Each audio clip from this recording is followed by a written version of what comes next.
again, guys, and today we are gonna be doing a Q&A.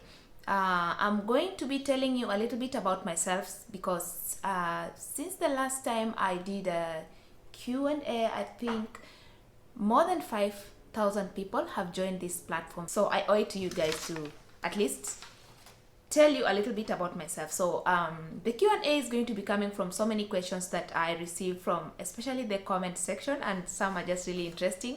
Some I get to answer on the spot, and some are just I just happen to laugh away.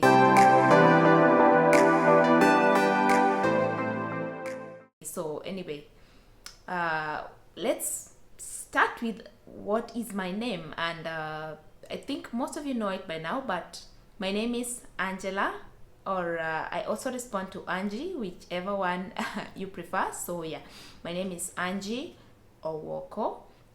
And the other question is, where do I come from? So I come from Kenya. I think a lot of you know this by now if you have seen my video from Shags or Shago. Yeah, I come from Western Kenya. I am a Luya by tribe, proudly Kenyan.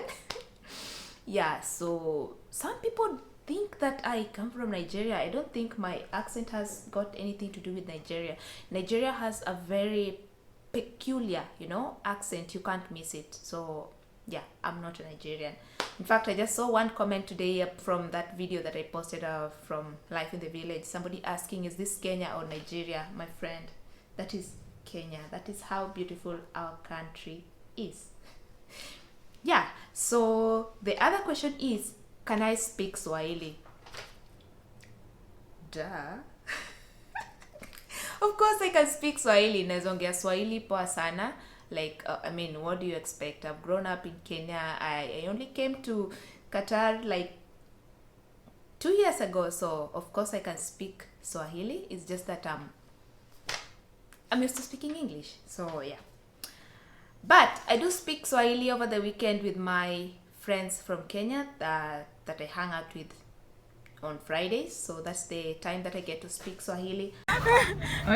Imagine kwa kuja Meriwe kuja hapa acha mchezo. Kuja ona na vile kuna space mbele, hapana wawili tutatuletea shida. Otherwise, in my office, I am the only black person in my office, and that's it. I'm the only Kenyan in my office. So who do I get to speak to in Swahili, except for the staff, that come into our office that are Kenyan? Then I just simply switch to Swahili because Kenyan is just automatically, we don't waste time speaking English to each other. Well, why bother?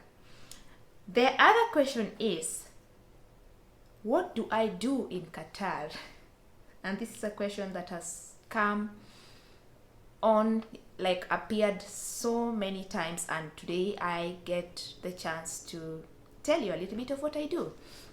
So I work in Qatar, and what work do I do? Of course, sorry for that. Yeah, so I work in Qatar. I work with a very big organization that has over 4,000 employees, and I happen to work in the head office under HR, employee relations. So I am under HR, employee relations. That's what I do. And somebody asked me related to that, how did I get the job that I do? I applied through an agency, and that is Elmwell Agency from Kenya. Our company actually hires through Elmwell Agency. For all Kenyans that come from Kenya, they come through Elmwell Agency. So that is how I got the job. And then the other question that I get asked a lot is, did I pay any commission to come to Qatar or to get the job? The answer is no. I only paid 3,000 Kenya shillings, and that was for registration with the agency. And then I also paid for my medical examination, which only costed me something like 6,500. So in total, I spent maybe roughly 10,000 Kenya shillings, which is like $100 to come to Qatar. And I count myself really lucky because I do interact with some of my friends that work in the like security sector and stuff like that, and they tell me some paid 120k, some paid 130k, and yeah.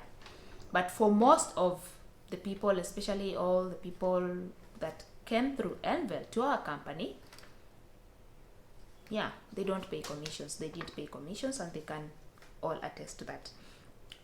Okay, the other question that I get asked a lot lately is, what course did I study to qualify for the job that I do?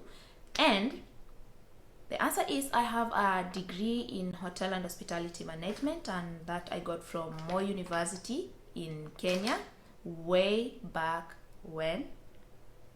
Yeah, so the job that I was hired for at first, because I changed after like 5 months, the job that I was hired for was like an admin assistant, and they required somebody who has a bachelor's degree in either hospitality or something, Bachelor of Commerce, something like that. And yeah, that is how I qualified for the job. And then the other question that I get is, what are my working hours? So honestly guys, I might say I'm really lucky, because I'm among the few people in Qatar that get 2 off days, and that is on Friday and on Saturday.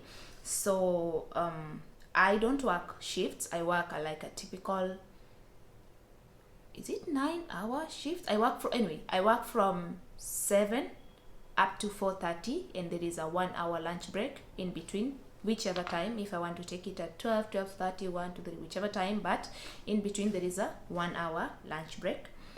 So, and then that is from Sunday up to Wednesday, and then from on Thursday we work from 8 to 3 p.m. that is like half day, and then Friday and Saturday is our rest day. So yeah, that. And then the other question is, am I married? Yeah, not yet, but soon. And then the other funny question that I get, why do I speak to my daughter in English, and can she speak Swahili? And of course the answer is yes, she can speak Swahili. She can speak Swahili. She is perfectly bilingual. She can speak perfectly good English and good Kiswahili. But I got used to speaking English like with her or to her since she was young, maybe since she started school. The thing is, I used to get house helps from Uganda who knew little to no Swahili, so we got used to using like English in the house. And the other thing is that all my sister's kids, her cousins, speak English as their first language. They don't know most, like some of them don't know Swahili. So, and she spends most of her time, especially the holidays, with them. So it just goes without saying. Just sit over here on the sofa when I cook lunch. So you need to sleep. Okay. Yeah, take her to bed. Bye bye. I'll be back. Ta-ta. Let's go. Yeah. Not with the car. Not with the car. Okay. And when I speak to her in Swahili, it's just awkward, both to her and to me. But yeah, she can speak Swahili. She speaks Swahili to her grandma, to her grandpa, and to her friends and whoever else. But to her aunties and to me, to her cousins, she'll use English. And yeah, the other question was, does she know my mother tongue?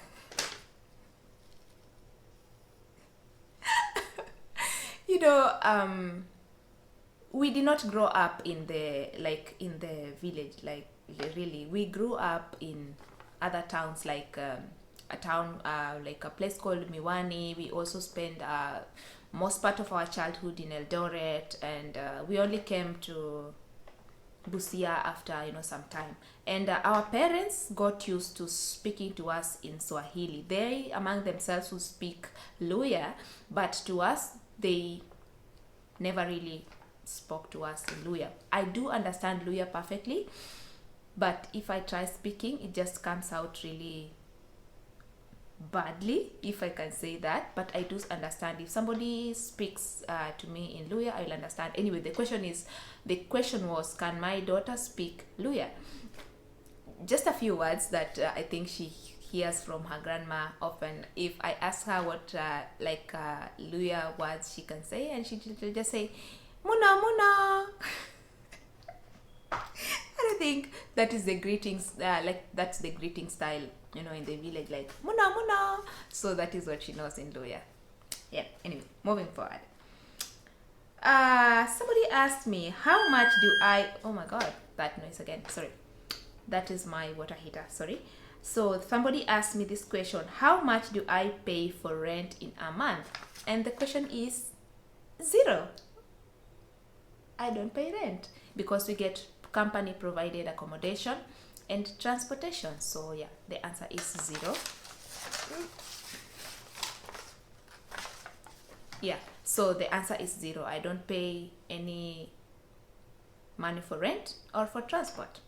And yes, of course, we get a fully furnished apartment, and we also get free water every Thursday. If the water, our water is used up, then we just put the water bottle outside, the 20-liter whatever bottle, and then we get a replacement. So we get free gas, we get free water. Of course, we don't pay electricity, we pay nothing, literally. We get free accommodation.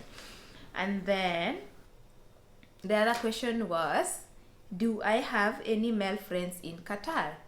Of course I do, but I just like hanging out with my girlfriends.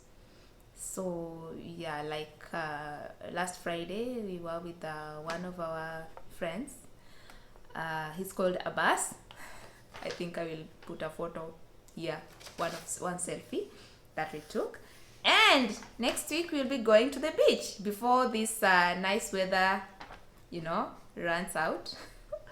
We want to do that. So we will be going to the beach, my friends and I, and some other guys. So. And the other question was, am I allowed to receive visitors? Because I just look like I live in a prison, and I still live solo in the apartment, and I'm very happy about that. Yeah, I'm very happy about that. I don't have a roommate, so I make my own rules. I make my own cleaning schedule. I don't have to fight with anyone, because previously I really had it rough, especially with Kenyan roommates. Sorry to say that, but I don't know what their problem is. But yeah, we just used never to get along. And so am I allowed to have visitors? I've never really entertained any visitors here. Nobody has come to visit me, you guys. Why? So our accommodation rules, we can have only female visitors, of course, from 10 a.m. up to 10 p.m. So between that time, then you're allowed to have visitors in your room, and only ladies, of course. For male, this is just a no-go zone, and you understand that by now, that this is an Islamic country, and there are just very strict rules to male and female mixing in such setups. So yeah, no male visitors, but female can visit, but I have never really had any visitors. Yeah. And last but not least, I just got this question asked today: how did I get into YouTube? So one of my cameras has run down, so let me get back to that. Anyway, last but not least, I got asked this question today: how did I get into YouTube? And what can I say? I used to watch a lot of YouTube videos, and I just thought that maybe one day I'll start my own channel. And then when I was coming to Qatar, I tried to look for, some information about Qatar, like how life is out here, but I couldn't get really anything concrete. So when I came here, I decided to do everyone else a favor and just help them find information more easily through my channel. And that is how I got into YouTube. I just started sharing information about how to get a job, how the accommodations look like, how life is out here, this and that and those. And so many people have benefited from that information. So many people discovered Qatar through my channel. So many people have come to Qatar just because of the videos that they have seen through this platform. So that is how I got into YouTube, and it has become just a very helpful channel, which makes people just be a lot more at ease to know that there is a Muslim nation out there that people can live differently, like from the rest of the Muslim countries. So that's how I got into YouTube, guys. Thank you so much for watching, and of course, if you have any other question that I may not have answered that is very burning, you know what to do. Put it on the comment section down below. And if you have not joined the club, we are on the race to 10,000, guys. So if you haven't joined the club, if you haven't joined Team Angie, please consider doing so that we see ourselves on 10K, and it will be just a very big celebration. So I love you guys so much. Thank you again for tuning in to this video. I hope you enjoyed, and I hope I got to answer some of your pressing or burning questions, and I will see you on another video. Bye bye.